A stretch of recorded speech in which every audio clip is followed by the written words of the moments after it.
प्रिय विद्यार्थियों, एक बार फिर आप सभी का भूगोल की इस ऑनलाइन कक्षा में स्वागत है। पिछले वीडियो में हमने आर्थिक भूगोल के विषय क्षेत्र की चर्चा की थी। आज के वीडियो में हम आर्थिक भूगोल की आधारभूत संकल्पनाएं उनकी चर्चा करेंगे।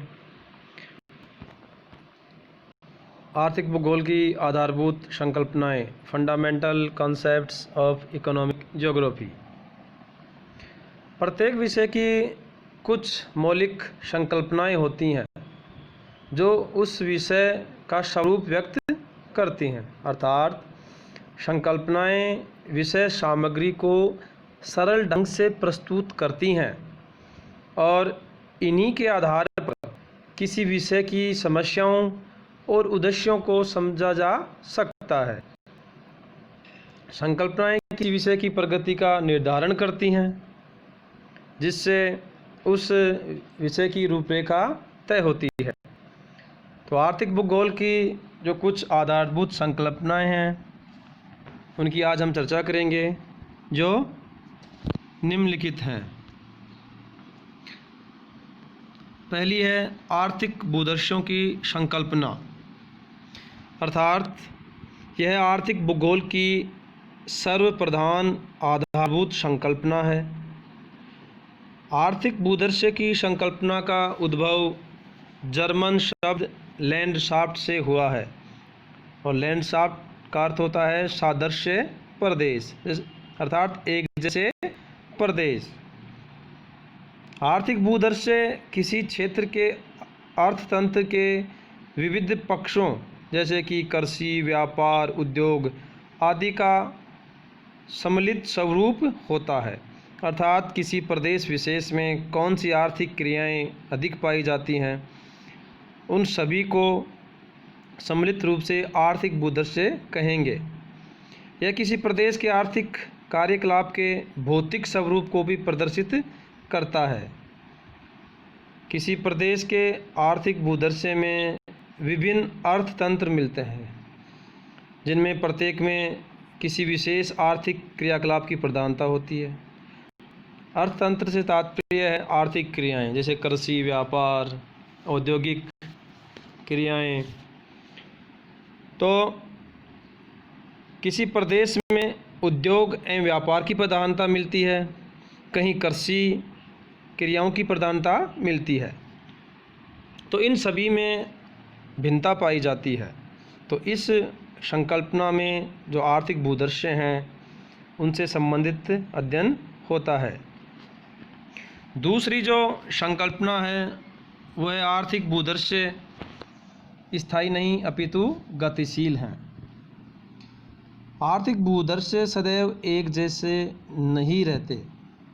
ये मनुष्य के तात्कालिक आर्थिक कार्यों को प्रभावित करते हैं और स्वयं भी इन मानवीय कार्यों से प्रभावित होकर परिवर्तित होते रहते हैं।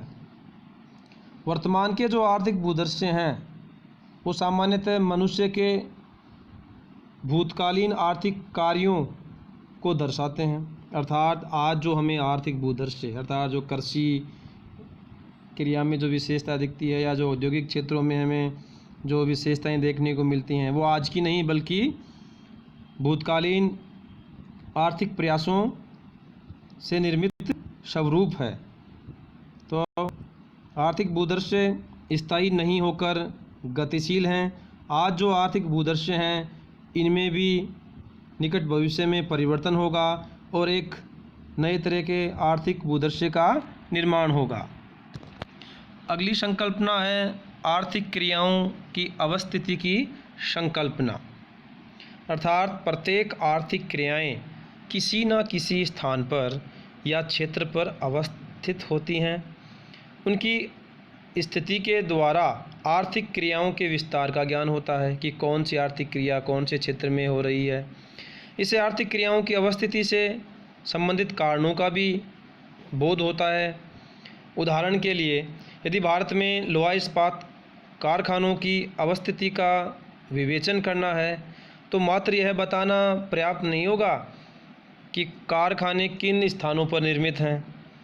इसके लिए यह भी बताना होगा कि कारखानों की अवस्थिति, इस्पात निर्माण, कच्ची सामग्री के स्रोत जैसे कच्चा लोहा, कोयला, चूना पत्थर, मैंगनीज आदि तथा श्रम आपूर्ति क्षेत्र, बाजार, परिवहन मार्ग, जल आपूर्ति आदि तत्वों के संदर्भ में कैसी है। तो कोई भी जो उद्योग है उसकी अवस्थिति, जो उससे संबंधित जो सामग्रियां हैं उससे संबंधित होनी चाहिए, साथ ही उस उद्योग के लिए परिवहन की सुविधा या बाजार की दूरी, श्रमिकों की आपूर्ति, इन सभी तत्वों को शामिल करना पड़ता है। तो आर्थिक क्रियाओं की अवस्थिति की संकल्पना में उद्योग की स्थिति के साथ साथ उद्योग के लिए आवश्यक जो तत्व हैं उनकी जानकारी भी जरूरी है। अगली जो संकल्पना है वह है आर्थिक प्रदेशों की संकल्पना। भूतल पर विभिन्न आर्थिक क्रियाओं के वितरण प्रतिरूपों में काफ़ी भिन्नता पाई जाती है, अर्थात विभिन्न क्षेत्रों में अलग अलग आर्थिक क्रियाएं देखने को मिलती हैं। कोई क्षेत्र औद्योगिक क्रियाओं के लिए तो कोई कृषि क्रियाओं के लिए उपयुक्त होता है। सभी क्षेत्र आर्थिक क्रियाओं के विकास में समान नहीं होते हैं। जिन आर्थिक क्रियाओं से संबंधित किन्हीं क्षेत्रों में एक तत्व या तत्वों के समूह में समानता पाई जाती है वे आर्थिक प्रदेश कहलाते हैं, अर्थात जहाँ एक जैसी आर्थिक गतिविधियाँ होती हैं या एक जैसे आर्थिक तत्वों की समानता मिलती है उन क्षेत्रों को आर्थिक प्रदेश कहेंगे। जैसे कि कृषि प्रदेश का उदाहरण लें तो वहाँ कृषि से संबंधित क्रियाएँ अधिक होंगी तो वो कृषि प्रदेश हो गया। दूसरा औद्योगिक प्रदेश होते हैं तो उद्योगों से संबंधित जो विशेषताएं हैं या क्रियाकलाप हैं वो वहाँ अधिक होंगे। तो इस तरह कुछ तत्वों की समानता के आधार पर आर्थिक प्रदेशों का वर्गीकरण किया जाता है। अगली संकल्पना है प्रादेशिक कार्यात्मक अन्योन्य क्रिया की संकल्पना, अर्थात विश्व के विभिन्न आर्थिक प्रदेशों में परस्पर कार्यात्मक अंतर्संबंध होता है। किसी आर्थिक प्रदेश का अस्तित्व अन्य प्रदेशों से आपसी संबंधों पर ही निर्भर है, अर्थात एक आर्थिक प्रदेश अन्य आर्थिक प्रदेशों से संबंधित होता है। आधुनिक औद्योगिक युग में कोई भी आर्थिक कार्य संपूर्ण विश्व को प्रभावित करता है और स्वयं संसार के अन्य आर्थिक, सामाजिक, राजनीतिक दशाओं द्वारा प्रभावित होता है। आज के इस सूचना प्रौद्योगिकी में क्रांतिकारी विकास और प्रसार के कारण विश्व एक गांव के जैसा हो गया है, ग्लोबल विलेज हो गया है। अब उत्पादन और उपभोग स्थानीय ना होकर वैश्विक हो गए हैं, अर्थात आज जो भी उत्पादन या उपभोग हम कर रहे हैं वो किसी स्थान विशेष से संबंधित नहीं है। एक गांव के किसान का उत्पादन भी विश्व बाजार से प्रभावित हो रहा है। तो हम देख रहे हैं कि जो भी वस्तुएं हम उपभोग में ले रहे हैं वो स्थान विशेष की ना होकर विश्व के किसी भी कोने की हो सकती हैं, और ऐसे ही हमारे यहाँ स्थान विशेष का जो उत्पादन है वो अन्य क्षेत्रों में भी उपभोग में लिया जा रहा है। तो जो भी प्रादेशिक कार्यात्मक अन्योन्य क्रिया है, अर्थात एक आर्थिक प्रदेश अन्य आर्थिक प्रदेशों से जुड़ा हुआ है, इनका अस्तित्व एक दूसरे से संबंधित है। अगली जो संकल्पना है वो है प्रादेशिक आर्थिक विकास की संकल्पना। यह संकल्पना आर्थिक भूगोल के व्यवहारिक पक्ष को दर्शाती है। प्रादेशिक आर्थिक विकास संकल्पना क्षेत्रीय संसाधनों के समुचित उपयोग करने और उनका अधिक से अधिक उत्पादन करने पर जोर देती है, जिससे उस प्रदेश विशेष का आर्थिक विकास हो सके।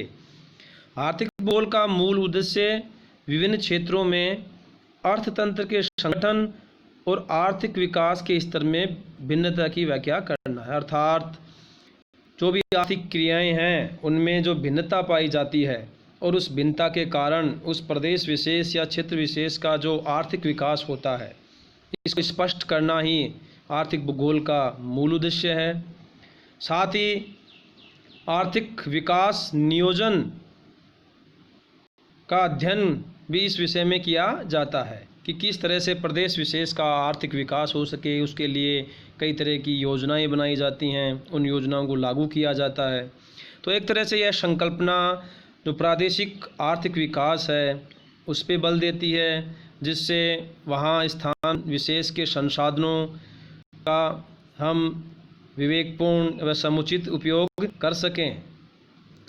अगली जो संकल्पना है वो है आर्थिक विकास और पर्यावरण में संतुलन की संकल्पना।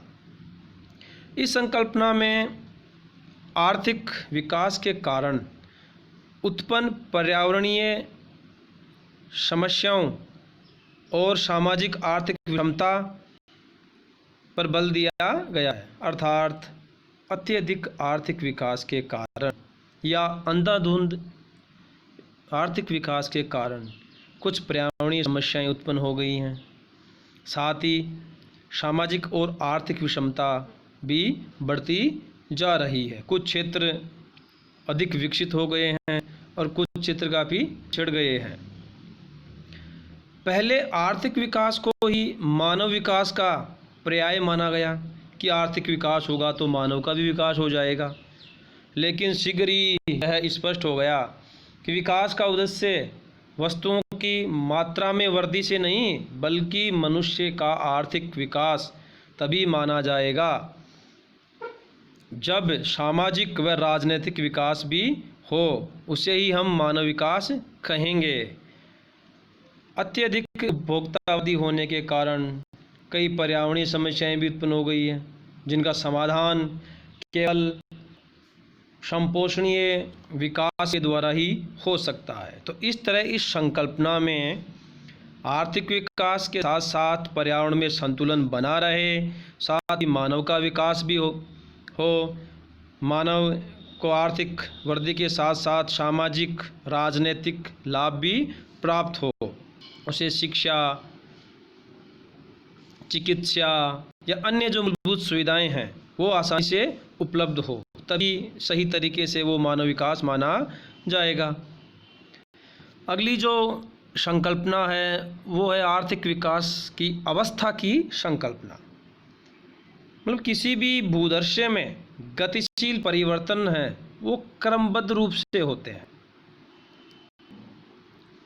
इससे उसके आरंभ, उसके विस्तार और विकास और पतन की विभिन्न अवस्थाओं का ज्ञान होता है। जैसे अगर एक मानव के विकास की बात करें तो जन्म से लेकर मरण तक कई अवस्थाएं होती हैं।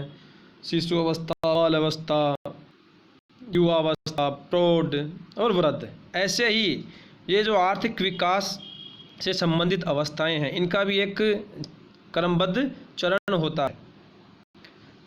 आर्थिक अवस्था के अनुसार विश्व के विभिन्न राष्ट्रों को 3 वर्ग में विभाजित किया जा सकता है। मतलब आर्थिक विकास के आधार पे विकसित देश, दूसरे हैं विकासशील देश, तीसरे हैं अविकसित देश। विकसित वो हैं जिन्होंने वर्तमान समय तक काफ़ी प्रगति की है मानव विकास के क्षेत्र में या आर्थिक विकास के क्षेत्र में। विकासशील देश हैं जो संघर्षशील हैं, जो धीरे धीरे आर्थिक विकास के साथ साथ मानव विकास को भी बढ़ावा दे रहे हैं। जैसे कि भारत का उदाहरण लें तो भारत एक विकासशील देश है। अविकसित देश वो हैं जहां संसाधनों की कमी है या संसाधनों का सही तरीके से उपयोग नहीं हो पाया और जहां मानव विकास आज भी निम्न श्रेणी का पाया जाता है। जैसे कि लैटिन अमेरिकी और कुछ अफ्रीकी जो देश हैं या जो एशिया महाद्वीप के कुछ देश हैं, वहाँ आज आर्थिक विकास का निम्न स्तर है और वहाँ मानव विकास भी काफ़ी निम्नतर पाया जाता है। वहाँ शिक्षा, चिकित्सा या अन्य मूलभूत सुविधाएं हैं, उनके लिए संघर्ष करना पड़ता है। तो इस तरह से आर्थिक विकास की अवस्था की संकल्पना में आर्थिक विकास के इतिहास को बताया गया है या इसके चरणों को बताया गया है, किस तरह से कोई राष्ट्र या क्षेत्र किन अवस्थाओं से गुजरता है। तो इस तरह आर्थिक भूगोल की जो ये निम्नलिखित संकल्पनाएं हैं ये इस विषय के स्वरूप को स्पष्ट करती हैं, इस विषय की रूपरेखा बताती हैं, एक उद्देश्य तय करती हैं। तो आज के विषय में हमने इन संकल्पनाओं का अध्ययन किया है। जय हिंद।